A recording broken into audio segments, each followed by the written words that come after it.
Ako naman, pinost ko. Tapos, ang daming nag-react.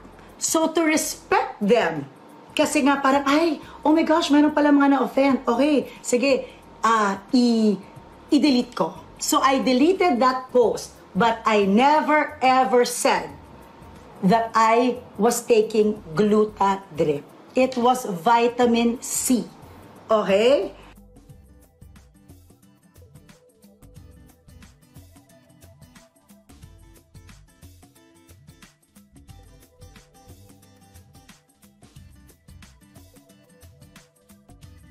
I was in my husband's office. Okay? So siguro, yun yung on my part, baka nakita ninyo na hindi maganda kasi sa utak ko talaga, I was in my husband's office. Ganun lang.